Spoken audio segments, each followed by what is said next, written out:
episode 4 of Game of Wool.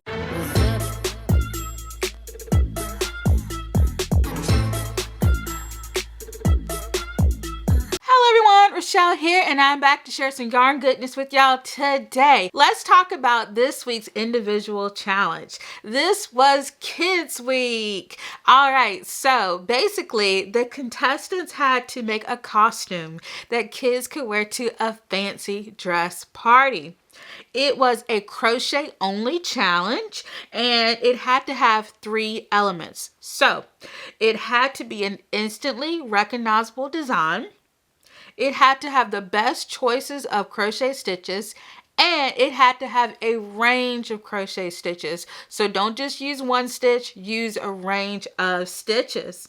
And the costumes were modeled by 2-year-olds. And what was really funny is that for the actual fancy party, they had the kids playing around in the costumes. But when it came to judging, they used models, they used mannequins. And so I thought that was interesting, because how are they going to wrangle these 2-year-olds to stay still long enough for the judges? So they did use like life-size mannequin. So that was really, really neat. And also another thing that I wanted to say is that when I refer to crochet terms, I am referring to UK terms, since this is a UK show. Of course, US crochet stitches and UK crochet stitches can be a little different. So I wanted to let you know, for the sake of this video, we are going to be referring to UK terms. All right, so Lydia, she designed a lion inspired by her daughters. It was a lion romper suit using double and treble crochet stitches, and it was worked in the round. And she also made a tail, wrist cuffs, and a hood using the loop stitch. And so the loop stitch is a stitch I've been seeing a lot of the contestants on the show use, so I really like that.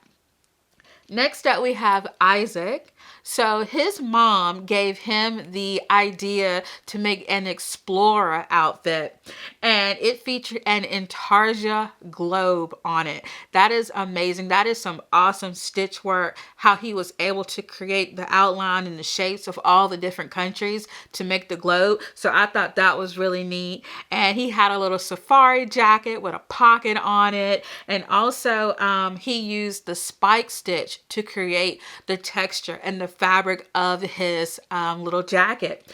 And along with the jacket, he had a little compass, binoculars, and a helmet. It was amazing, and I just think any child would be so happy in this little explorer outfit. Okay, next up we have Holger. So Holger was inspired by a fox that he had when he was 3 years old. It was a little stuffed animal fox that he had. And when he was 3 years old, he could not say the word for fox. So instead he said foot or foots. I can't remember which one he said, but anyway, he could not say the word for fox. And I think it may have been like the German word for fox, but he couldn't say it, so he called it foots. So this design was inspired by Foots the fox. And so I just thought that was so cute. And also, this costume is made of striped dungarees secured by a shoulder strap and hand crocheted buttons. So he also included cuffs, a bushy tail, and a headpiece, where I love the headpiece because to make it look more like a fox, he brushed the sides out and made it really fluffy. And so I thought that was really neat, and it really looked like whiskered sideburns. Okay, up next we have Dipti. Dipti was inspired by the children's novel, The Day the Crayons Quit. So she created a full crayon costume, and the hat was the tip of the crayon. So she also created a little bag to put the crayons in, so it was very functional. And she used double crochet and intarsia for the letters. So she made a crayon that is definitely a recognizable design. Next up, we have Tracy. So she created a bee costume with treble and cluster stitches to raise the texture. So that gave the fabric some dimension. So that was really good. And the costume included stripes, a crown, and wings using hair curling bands. So the judges were a little bit worried that the hair curling bands would weigh the costume down a little bit, and it did, but honestly I thought it looked cute. But it did, if we're being super technical, it did weigh down the costume just a little bit, but it was still a very, very cute little bee costume. All right, so next we have Ailsa. And before I continue, I keep having the hardest time with her name because sometimes when I hear it, it sounds like Ailsa. And then other times I hear it, it sounds like Elsa. So if I get her name wrong, please forgive me, but to me, it sounds like it's two different things. So for the sake of this video, I am going to say Ailsa. And hopefully that's right, but if I interchange them, please forgive me. I have one of those names as well. My name is Rochelle, but a lot of times people call me Rochelle or Rochelle. And so, you know, I'm definitely used to that, but I think that Ailsa has one of those names that just can have several pronunciations, but I want to say it correctly. But anyway, I just wanted to put that out there. Okay, so she created a zebra costume that featured irregular stripes.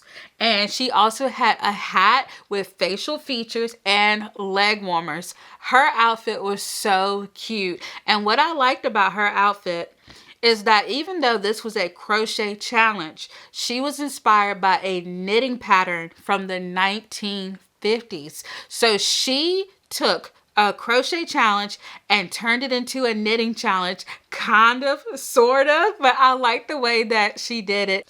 Okay, so next up we have Simon. All right, so Simon created a knight costume that featured body armor made of the granny square stitch. And he did that to mimic chainmail. So I thought that was a really good use of the granny stitch. And he used double crochet stitches for the helmet. And he accessorized the costume with a mace and interlocking chains using double crochet stitches.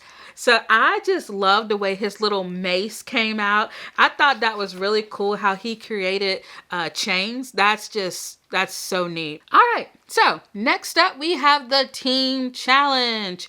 Okay, so for this week's team challenge, the contestants had to make a wall hanging for a children's bedroom based on a game that was very popular. I personally had never played this game before, but basically the way it works is that you take a sheet of paper and you fold it into thirds, and each child or each person draws. So one person might draw on the top of the paper, fold it, someone draws in the middle, fold it, and someone draws at the bottom. And you don't see what the other person has drawn until you take apart the paper, and then you have this silly drawing. So basically that was what this week's team challenge was based on. And the team design had to include interactive and sensory elements. And each team member will create their own decorative panel. And we will get into the breakdown of the teams. And basically, after each contestant has done their panel, they will be joined together to make one wall hanging. Okay, so team one, we had Dipty, Holger, Lydia, and Simon. And they had to create 4 panels. The sea creature, so basically they played their little game, and they came up with a sea monster or a sea creature living in an underwater world. So that was their plan. And above the surface of the water, Simon created this human-looking head. He had sunglasses. He had a nose. I think he had like a pom-pom nose maybe. But he had a zippered mouth. And so that's the interactive part of it. And I just thought that was really neat. And just the sunglasses were really, really cool. So that was the top part of the panel. And then for the second panel, Lydia created the torso with yarn tentacle arms and a working crochet zip-up vest. And then she used sparkly seaweed yarn. So it was a lot. There was a lot to touch. There was a lot of things to pull, zippers to pull open and stuff like that. And then we moved to the third panel, which Dipty had. And she created crochet textured legs and removable swimming trunks. So that was definitely interesting. And then at the seabed, the very bottom of the panel, Holger created intarsia feet and pom-pom toenails. So I feel like this team really went with the interactive and the sensory. Unfortunately, I think that kind of made it a little uncohesive because they were spending so much time on all of the interactive element that they weren't really tying it together. But that's where the next team comes in. That's where the contrast really comes in with these two teams. So team 2 was Isaac, Tracy, and Elsa. They had to create 3 panels. Isaac came up with the idea to let's have a cohesive background. So what they did was they played the game. And of course, they had all different kinds of colors and things like that. But they decided to do a cream background for each of the panels. Now, unlike Team 1, actually Tom mentioned this. He thought that maybe the cohesive cream background really doesn't scream like something a child would play with. It was a little bit subdued, but that was the difference. So you had Team 1 where they had, it really wasn't cohesive, but it had a lot of interactive elements. And then you had Team 2 where there really wasn't so many interactive elements, but it was cohesive. So it really came down to what were the judges looking for. So let's break down each panel. Tracy had the first panel. She created a face using intarsia, applique eyes, sparkly yarn, hair beads, and buttons for the sensory part. So then Isaac had the second panel, and he created a circular caterpillar body. I just thought he did so well. It's amazing how he was able to get the circles of the caterpillars just right and offset them. That's so cool. I really like that. But basically he did the caterpillar body using waffle stitch and cable knitting with textured yarns. So that was really cool. And also, I love this, but he created I-cord legs so that the child can pull back and forth. That is so cool. I just thought that was like a really good idea. So Elsa made up the bottom panel, and she created a color block intarsia skirt with tieable laced up shoes. So I thought that was really neat. It was kind of a way for the child to practice tying their shoelaces. And I thought that was a really good interactive piece because not only was it interactive, but it was also educational. So I really enjoyed that piece. And also the shoes had little jingly bells on them, and the whole garment, which really brought it together, the whole garment on each side had this garter stitch. So not only did the background cream color was cohesive, but also the garter stitch on the ends were cohesive as well. All right, so let's talk about how the judges felt about it. In second place was Team 1 design, and in first place was Team 2 design. And Team 1, unfortunately, it was a little chaotic, and I think that's why they didn't win. But Team 2 was more cohesive, and I think that is ultimately what won the judges over. So the big winner, or the big knitter of the week, was Isaac, and he won the sheep's badge. And the contestant that was cast off was Dipti. So I think the lack of her intarsia skills is what sent her home. She even mentioned that she had never done intarsia before. So I feel like this was a big thing for her to take on. And I thought it was really brave, but it just didn't work out. And also her crayon costume, the judges said that it lacked form and it lacked shape. She was more so trying to make the child look like a crayon instead of the crayon looking like a child. So she really wasn't worried about shape and form because she really wanted the child to look like a crayon. But unfortunately, the judges thought, it really wasn't elevated enough. So that's how that went. And another thing that Dipti said that just kind of broke my heart is she says, maybe I've reached my peak. And I was like, no, you haven't reached your peak. I don't think that when it comes to knitting or crocheting, I don't think you can reach your peak because there's always something new to learn. And I just think that in this moment of Dipti going home, I feel like she just felt defeated. But I will talk about her exit interview a little bit later. But she even mentioned that her design was way too simple compared to the other contestants. So, you know, that's something that I think a lot of us crafters do. We beat ourselves down and we compare ourselves to others, and it's just not healthy. But it is something that's so easy to do. Okay, so now I want to talk about my thoughts on the show. So I've actually got about 5 points that I want to make. Okay, so my first thought is the judges did not make it clear that the contestants could only use crochet buttons when it came to that individual challenge. They said that they had to use fasteners. That's it. They did not specify what type of fasteners or what type of materials the buttons had to come from. So Holger, he did the crochet buttons, which were amazing, but they docked points on the other contestants because their buttons were not crocheted. But they never said that in the beginning. So like, why are you switching the rules now? I just thought that was really, really weird. That's my first thought. Second thought is I love Tom's energy. He's holding sheep. He's knitting in a yarn pool. He's doing cartwheels. He's rolling around. He's hitting piñatas. He's just having the ball. He's telling terrible, terrible jokes. And I feel like those jokes kind of break up the tension a little bit. The tension that's in the yarn barn. And it's kind of like either you love it or you don't. But I don't know. I don't mind Tom's energy. My next point is whenever the judges tell the contestants about the individual or team challenges, sometimes it just feels like the contestants are a bit annoyed. Like, I wonder sometimes maybe coming into the knitting competition, I'm wondering if they thought maybe the challenges were going to be a little bit differently.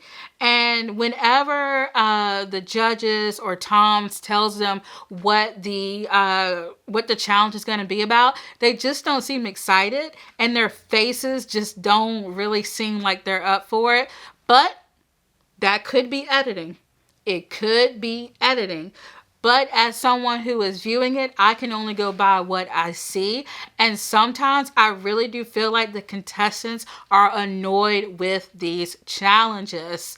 And, you know, I could be wrong. I could be right. I don't know. Like I said, it could be editing as well. Maybe they're, saying the name of the challenges and then they're going straight to the contestant's face, maybe not at a good time. I don't know. It just seems like they just got these blank looks on their faces like, what?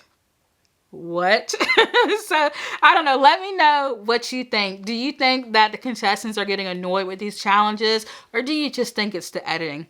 Let me know. So, another thing I wanted to say is, so far, I feel like Elsa and Holger are the front runners. They are leap years ahead of everybody. However, I will say that Isaac has grown the most. So let me know, who do you think are your front runners? Who do you think has grown the most? I think that Isaac is a leader. He's growing and he's coming into his own. And I just see him doing really well in this competition. And also, I like Lydia. I like Lydia as well. I like all the contestants, to be honest with you. But I just feel like it's so obvious with Holger and Elsa. But in terms of growth, I feel like Isaac is growing. So we'll see how the upcoming episodes go. And I also wonder why is it that when they have the individual challenges, the judges are in the room? It's an open type of judging. However, when they do the team challenge, it is a blind judging. The judges are sent out of the room. So I just wonder, I don't see a problem with it. I'm just wondering, what's the difference? What difference does it make whether the judges see the projects beforehand or not. I don't know. I don't know. I just thought that was interesting. So if you have some thoughts on that, definitely let me know. Okay, so as I mentioned before, each week Tom sits down on his channel, Let's Get Knitting, and he does an exit interview with the teammate or with the contestant that was cast off. So Dipti, she stated that her journey on this episode or on this show started to unravel because her crayon design wasn't complex enough. And she felt like compared to the others, each week I wouldn't say each week, but just more so this week, her designs just weren't on the level of the others. And that's what she said. That was, kind of her take, is that her project was too simple and it wasn't as complex as the others. And so that's why she feel like that's when it started to kind of unravel for her. And she also said that since the show, she has been keeping busy. She's been making blankets. She's been making crochet blankets. And also she has been knitting sweaters. And so coming onto the show, crochet was more her strong suit, not so much knitting. But since she has been off the show, she has been working on more knitting and getting more comfortable. And so I'm really happy to see that she has not given up on knitting. She's still knitting and crocheting, and I think that is amazing. She did say one thing that was funny. So Tom kind of asked her, what's it like in the outside world, outside of the yarn barn? And she said, it's so nice to be able to use the bathroom when I want to. And I was like, girl, are they giving y'all breaks? Because she was like, sometimes she had to decide whether she wanted to go to the bathroom or if she wanted to work on a couple more stitches because time was running short. So I just thought that was so funny. And I really like how in these exit interviews, the contestants are a lot more candid and they just kind of say whatever is on their mind. And so I really like that.